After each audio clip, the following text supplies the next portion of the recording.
What does life look like when your wealth isn't measured in millions, or even billions, but in trillions? From palaces dripping in gold to private jets that look like flying hotels. Today we're pulling back the curtain on the unimaginable lives of the richest Arab kings on earth. When you talk about royal wealth, Saudi Arabia stands at the top of the pyramid.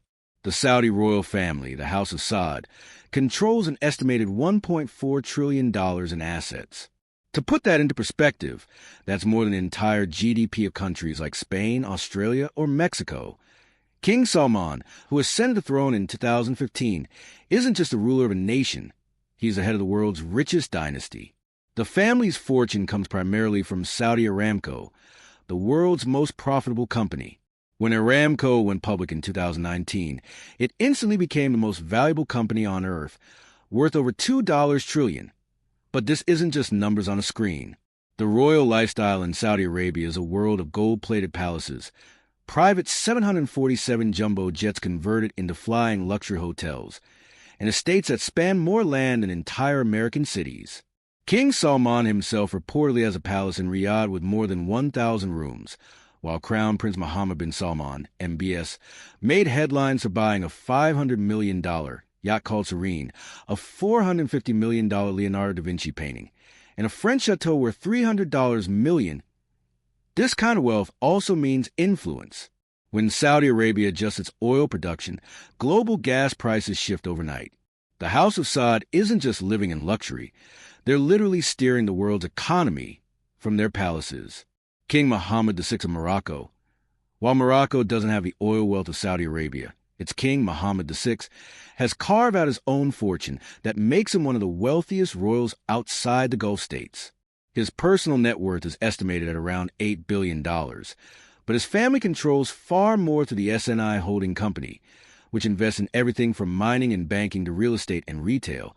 King Mohammed VI inherited his throne in 1999, and since then he has built an image as a modern monarch who blends traditional royalty with billionaire extravagance. His palace in Rabat, Dar al-Makhzen, is a sprawling complex of gardens, fountains, and royal courtyards. And that's just one. He has more than a dozen official residences spread across Morocco. Then there's his taste for luxury vehicles. His car collection includes Bentleys, Rolls-Royces, Ferraris, and rare custom-made vehicles you won't find anywhere else in the world. Locals sometimes spot him cruising in one of his many sports cars, making him one of the more public kings when it comes to showing his wealth. But his influence extends beyond Morocco. His investments in African banking, telecoms, and energy projects have made him one of the most powerful figures on the continent. In short, King Mohammed VI doesn't just sit on wealth. He multiplies it across industries and borders. His blend of old-world royalty and modern billionaire lifestyle makes him unique in the Arab royal scene. The Emirati Titans, UAE. When people picture Dubai or Abu Dhabi, they imagine skyscrapers piercing the clouds, Lamborghinis as police cars, and man-made islands shaped like palm trees. That's not an exaggeration. It's the real legacy of the Emirati rulers. At the center of it is Sheikh Mohammed bin Zayed, often called MBZ, the president of the UAE and ruler of Abu Dhabi. His fortune is estimated at $230 billion, but the real power comes from the Abu Dhabi Investment Authority, which manages over $700 billion in global assets. This fund owns hotels in New York, stakes in European energy companies, and real estate across the world. Then there's his half-brother, Sheikh Mohammed bin Rashid Al Maktoum, the ruler of Dubai, with a personal fortune of around $18 billion. He's a visionary behind some of the world's boldest projects. The Burj Khalifa, the tallest building on Earth, the Palm Jumeirah, a man-made island chain, and the Dubai Mall, the largest shopping center in the world. These rulers aren't just about making money. They're about making statements. Dubai's police force has Bugattis and Lamborghinis not because they need them, but because it screams luxury to the world.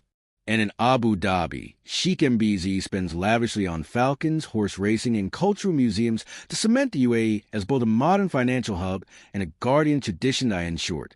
The Emirati kings have turned their desert kingdoms into global playgrounds of wealth and ambition. Kuwait and Qatar. While the flash of Dubai and the scale of Saudi Arabia often dominate headlines, the rulers of Kuwait and Qatar quietly control vast fortunes that rival anyone else. The Al-Sabah family of Kuwait has ruled for over 250 years, and their combined wealth is estimated at $360 billion. Much of it is tied to the Kuwait Investment Authority, one of the oldest sovereign wealth funds in the world. This fund owns shares in blue-chip companies, luxury real estate, and infrastructure across Europe and America.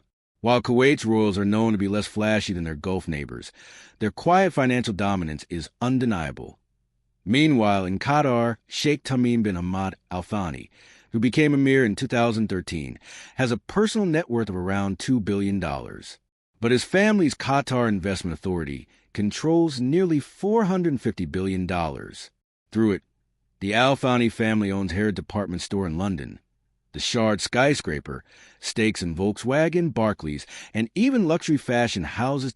Qatar's wealth isn't just financial, it's also cultural and political. The Al Thani family used their fortune to host the 2022 FIFA World Cup, the most expensive World Cup ever staged, costing over $220 billion. They built entire cities, stadiums, and even an airline, Qatar Airways, that competes at the top of the global aviation industry. Both Kuwait and Qatar may appear small on the map, but their royal families wield financial clout that makes them some of the most influential monarchs in the Arab world. So how exactly do these kings and royals spend their unimaginable wealth? The short answer, extravagantly. Let's start with supercars. In Dubai alone, abandoned Ferraris and Lamborghinis can be found at airports because the ultra-rich simply move on to their next toy. Royals often custom-order vehicles in colors and designs no one else on Earth can buy. Think gold-plated Bugattis and diamond-encrusted Rolls-Royces. Some collections stretch into the hundreds, essentially turning garages into private museums of automotive art. Then there are private jets. Forget first class. These jets are palaces in the sky.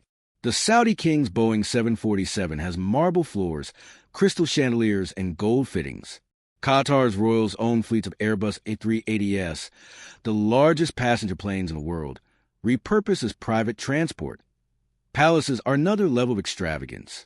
Saudi Arabia's Al Yamma Palace in Riyadh is so large it requires thousands of staff. The Moroccan royal family's palaces are dotted across the country, each one a masterpiece of architecture. The Emirati royals have entire islands to themselves, complete with mansions, stables, and private beaches.